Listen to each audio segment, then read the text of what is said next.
मेवाड़ के गुहिलोत राजवंश में खुमान नाम के 3 शासक हुए हैं। उनमें से सबसे प्रसिद्ध और प्रतापी शासक खुमान द्वितीय हुए हैं। खुमान द्वितीय का शासन का कालखंड 813 ईस्वी से 833 ईस्वी तक माना जाता है। खुमान द्वितीय के राजा बनने के बाद राष्ट्रकूट राजा गोविंद देव तृतीय ने मेवाड़ पर आक्रमण किया। राष्ट्रकूट राजवंश मूलतः दक्षिण भारत व महाराष्ट्र में राज किया करते थे, लेकिन इस राजवंश के अधिकतर शासकों ने उत्तरी भारत पर आक्रमण किया था। इसी कड़ी में राष्ट्रकूट राजा गोविंद देव तृतीय ने भी अपनी भारी भरकम फौज के साथ केलवाड़ा की ओर से मेवाड़ पर आक्रमण किया। राहुल खुमान के पास इतनी बड़ी फौज नहीं थी कि वो राष्ट्रकूटों से युद्ध लड़ सके, उनका सामना कर सके। इसलिए राहुल खुमान धन संपदा व आवश्यक सामान लेकर पहाड़ी इलाकों में चले गए। इस आक्रमण से राष्ट्रकूट राजा गोविंद देव तृतीय ने मेवाड़ के धनोप, गोडवाड़ के हटुंडी, शाहपुरा के निकटवर्ती इलाके व चित्तौड़ पर विजय प्राप्त की थी। इन क्षेत्रों को जीतकर राजा गोविंद देव तृतीय ने अपने संबंधियों को यहाँ जागीरें दी और खुद फिर मालवा की ओर चले गए। इस तरह से मेवाड़ के कई क्षेत्रों पर राष्ट्रकूटों का कब्जा हो गया। 815 ईस्वी के डबोक के शिलालेख वे 830 ईस्वी के नासून के शिलालेख से चित्तौड़ सहित मेवाड़ के कई क्षेत्रों पर राष्ट्रकूटों के अधिकार की जानकारी प्राप्त होती है। जब राजा गोविंद देव तृतीय मेवाड़ से मालवा चले गए तो राहुल खुमान द्वितीय ने अवसर पाकर मेवाड़ के इलाकों पर पुनः आक्रमण किया और कुछ स्थानों पर राष्ट्रकूटों को परास्त कर अपना कब्जा स्थापित किया। हमने पिछले वीडियो में बप्पा राहुल के समय हुए अरब के आक्रमणों व बप्पा राहुल के ईरान से इराक तक की विजयों का जिक्र किया था, लेकिन समय के साथ अरब पर राजपूतों की पकड़ कमजोर हुई तो बगदाद के खलीफा अल-मामून ने अपने अपमान का बदला लेने के लिए 813 से 833 ईस्वी के मध्य अरबी सूबेदार बसर को चित्तौड़ पर आक्रमण करने के लिए फिर से भेजा।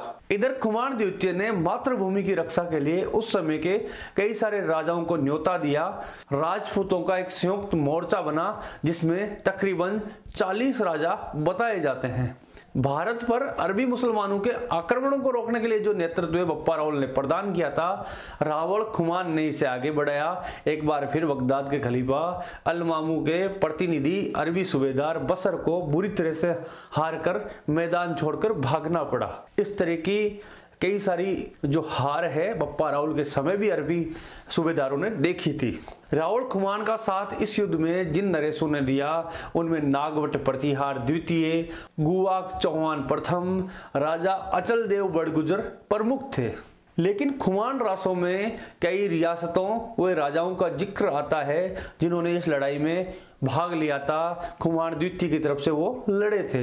इन रियासतों में अजमेर, सिरोही, जैसलमेर रियासतों के नाम है। खुमान रासों में राहुल खुमान द्वारा सोनगरा, देवड़ा, खिच्ची चौहानों को बुलाने के बारे में भी लिखा गया है।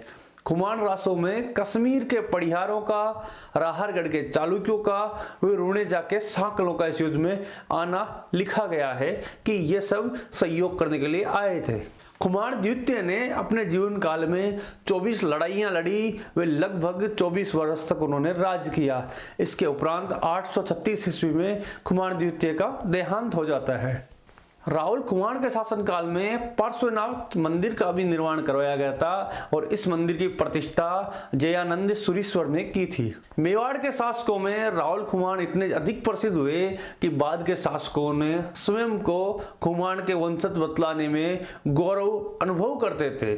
इस प्रसिद्धि का प्रमुख कारण था कि संकट के समय राहुल खुमान ने सभी क्षत्रियों को एक झंडे के नीचे एकत्र किया था और अरब के आक्रांताओं से युद्ध लड़ा, इस मातृभूमि की रक्षा की। मेवाड़ के राहुल खुमान का शौर्य ऐसा था, उसकी युद्ध में सफलता ऐसी रही कि आने वाली शताब्दियों में राजस्थान में खुमान को वीरता का परिचायक माना जाने लगा। ये जानकारी हमने गौरीशंकर ओझा की पुस्तक उदयपुर राज्य के इतिहास से ली है। अगर ये वीडियो खुमान द्वितीय पर जो ये हमने वीडियो बनाया है ये आपको पसंद आया है तो इसको शेयर करें। धन्यवाद।